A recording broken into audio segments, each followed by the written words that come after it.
Assalamualaikum warahmatullahi wabarakatuh. Waalaikumsalam warahmatullahi wabarakatuh.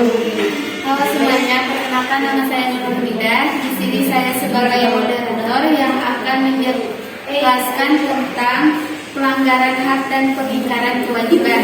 Untuk pemateri pertama yaitu Nadia, pemateri kedua Rina, pemateri ketiga Lutfi, dan pemateri keempat Dani. Untuk pemateri pertama yang akan menjelaskan makna dan hak kewajiban warga negara Indonesia. Pengertian hak dan kewajiban warga negara. 1. Pengertian warga negara. Warga negara menurut Undang-Undang Dasar Negara Republik Indonesia tahun 1945 pasal 2. 1. Menjadi warga negara ialah orang-orang bangsa Indonesia asli dan orang-orang bangsa lain yang disahkan dengan undang-undang sebagai warga negara. 2. Penduduk ialah warga negara Indonesia dan asing yang bertempat tinggal di Indonesia. 3. Hal-hal mengenai warga negara dan penduduk diatur dengan undang-undang. 2. Pengertian hak warga negara dan kewajiban warga negara. Hak adalah segala sesuatu yang harus didapatkan mutlak oleh setiap manusia sejak dia diciptakan, yang harus didapatkan warga negara dari negara pemerintah. Kewajiban adalah segala sesuatu yang harus dilakukan atau dilaksanakan oleh masing-masing individu sehingga bisa mendapatkannya secara layak. Untuk pemateri selanjutnya yang akan disampaikan oleh Rina. B. Macam-macam hak warga negara dan kewajiban warga negara. Sebagaimana diatur dan tercermin dalam Undang-Undang Dasar Negara Republik Indonesia tahun 1945, macam-macam hak warga negara adalah: 1. Macam-macam hak warga negara. A. Hak atas kewarganegaraan. Pasal 26 ayat 1 dan 2 dengan tugas menjawab pertanyaan.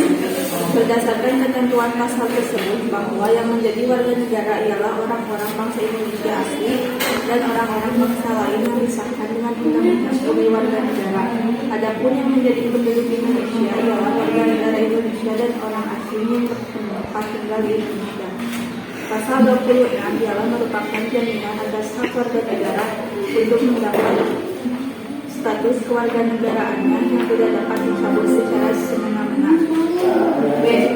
Kesamaan kedudukan dalam hukum dan pemerintahan. Pasal 27 ayat 1 menyatakan bahwa segala warga negara bersama kedudukannya di dalam hukum dan pemerintahan dan wajib menjunjung hukum dan diprioritaskan untuk dengan tidak ada kecualinya. Hal ini menunjukkan adanya keseimbangan antara hak dan kewajiban dan tidak adanya diskriminasi di antara warga negara mengenai kedua hal ini. Pasal 27 ayat 1 ini merupakan jaminan hak warga negara atas kedudukan yang sama dalam hukum dan juga merupakan kewajiban warga negara untuk menjunjung hukum dan pemerintahan. C. Hak atas pekerjaan dan kehidupan yang layak bagi kemanusiaan. Pasal 27 ayat 2 menyatakan bahwa tiap-tiap warga negara berhak atas pekerjaan dan kehidupan yang layak bagi manusia. Pasal ini memancarkan asas keadilan sosial dan kerakyatan yang merupakan hak warga negara atas pekerjaan dan kehidupan yang layak. D. Hak dan kewajiban bela negara. Pasal 27 ayat 3 menyatakan bahwa setiap warga negara berhak dan wajib ikut serta dalam upaya pembelaan negara. Ketentuan tersebut menegaskan hak dan kewajiban warga negara menjadi sebuah kesatuan. E. Kemerdekaan berserikat dan berkumpul. Pasal 28 menetapkan hak warga negara dan penduduk untuk berserikat dan berkumpul, mengeluarkan pikiran secara lisan maupun tulisan dan F. Kemerdekaan memeluk agama. Pasal 29 ayat 1 menyatakan bahwa negara berdasarkan atas ketuhanan yang Maha Esa. Ketentuan ayat ini menyatakan kepercayaan bangsa Indonesia terhadap Tuhan yang Maha Esa. G. Pertahanan dan keamanan negara. Pertahanan dan keamanan negara dalam Undang-Undang Dasar Negara Republik Indonesia tahun 1945 dinyatakan dalam bentuk hak dan kewajiban yang dirumuskan dalam pasal 30 ayat 1 dan 2. hak mendapat pendidikan sesuai dengan tujuan negara Kesatuan Republik Indonesia yang tercermin dalam Alinea keempat Ketentuan Undang-Undang Dasar Negara Republik Indonesia tahun 1945, yaitu bahwa pemerintah negara Indonesia antara lain berkewajiban mencerdaskan kehidupan bangsa. Pasal 31 ayat 1 Undang-Undang Dasar Negara Republik Indonesia Pasal 31 ayat 1 Undang-Undang Dasar Negara Republik Indonesia tahun 1945 menetapkan bahwa setiap warga negara berhak mendapat pendidikan. Yang selanjutnya di kebudayaan nasional Indonesia, pasal 32 ayat 1 Undang-Undang Dasar Negara Republik Indonesia tahun 1945 menetapkan bahwa negara memajukan kebudayaan nasional Indonesia di tengah peradaban dunia dengan menjamin kebebasan masyarakat dalam memelihara dalam mengembangkan nilai budayanya. Yang selanjutnya perekonomian nasional. Pasal 33 Undang-Undang Dasar Negara Republik Indonesia tahun 1945 mengatur tentang perekonomian nasional. Yang selanjutnya kesejahteraan sosial. Masalah kesejahteraan sosial dalam Undang-Undang Dasar Negara Republik Indonesia tahun 1945 diatur dalam pasal 34. Pasal 34 terdiri atas 4 ayat. Yang pertama, fakir miskin dan anak-anak terlantar dipelihara oleh negara. Yang kedua, negara mengembangkan sistem jaminan sosial bagi seluruh rakyat dan memberdayakan masyarakat yang lemah dan tidak mampu sesuai dengan martabat kemanusiaan. Yang selanjutnya, negara bertanggung jawab atas menyediakan fasilitas pelayanan kesehatan dan fasilitas pelayanan umum yang layak. Dan yang terakhir, ketentuan lebih lanjut mengenai pelaksanaan pasal ini diatur dalam undang-undang. Untuk materi selanjutnya yang akan disampaikan oleh Reni.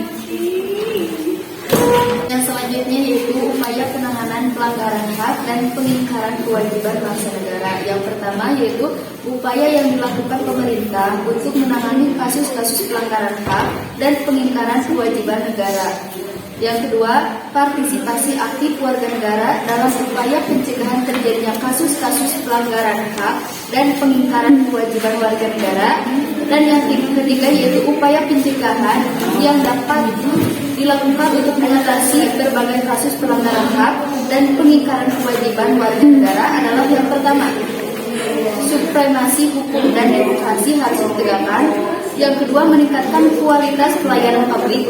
Dan yang ketiga yaitu meningkatkan pengawasan masyarakat dan lembaga politik terhadap penegakan HAM oleh pemerintah.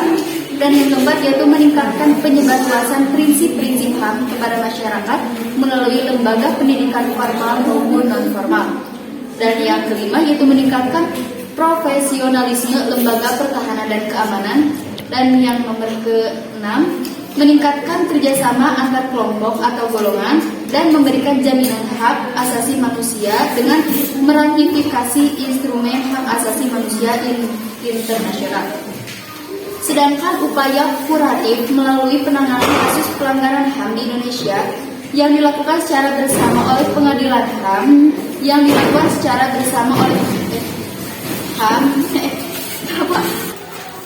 Sedangkan upaya kuratif melalui penanganan kasus kelembagaan HAM di Indonesia yang dilakukan secara bersama oleh Pengadilan HAM, Jaksa Agung, Komisi Nasional HAM dan Mahkamah Agung. Selain itu juga oleh Kepolisian Republik Indonesia, Tentara Nasional Indonesia, KPK dan lembaga-lembaga peradilan. Kami di sini membuka sesi tanya jawab. Silakan bagi yang ingin mau bertanya. Perkenalkan, nama saya Siti Nur Latifah dari kelompok 2. Sini saya akan bertanya. Kan tadi disebutkan ada prinsip-prinsip HAM. Prinsip-prinsip HAM nanti naon gitu. Perkenalkan, nama saya Rahmayati dari kelompok 5 ingin bertanya. Mengapa kasus pelanggaran hak dan pengingkaran kewajiban warga negara masih terjadi? Terdapat 3 prinsip dasar HAM, yaitu 1. Prinsip keadilan, di mana di dalamnya menyangkut kesetaraan, non-diskriminasi, kesetaraan dalam mengakses layanan publik, terbukanya kesempatan setiap orang untuk berpartisipasi. 2. Prinsip martabat, Kan tadi pas di prinsip anu pertama aya non diskriminasi, maksud dari non diskriminasi teh kumaha? Prinsip non-diskriminasi yaitu untuk menghargai persamaan derajat, tidak membeda-bedakan baik para pihak atas dasar agama, ras, etnis, suku bangsa, warna kulit, status sosial, afiliasi atau ideologi dan sebagainya. Untuk soal yang kedua dari satu adanya sikap egois pelaku pelanggaran HAM yang membuat kepentingan dirinya paling utama sehingga yang melanggar HAM orang lain untuk memenuhi kepentingannya. Dua, banyak orang yang tidak terlalu memperhatikan perlindungan HAM dan pelanggaran HAM hal yang biasa selama kepentingan dirinya sendiri bisa tercapai. Tiga, kondisi psikologis yang tidak stabil dan kondisi psikologis lainnya. 4, adanya sikap tidak toleransi pada suatu ras dan agama. 5, rasa dendam yang membuat seseorang rela melakukan tindak kriminal seperti penganiayaan dan pembunuhan. Kesimpulan dari pelanggaran hak dan pengingkaran terhadap kewajiban adalah tidak akan hidup tentram dan akan mengganggu kehidupan orang lain. Kasih yang kami sampaikan. Mohon maaf bila ada kesalahan. Wassalamualaikum warahmatullahi wabarakatuh.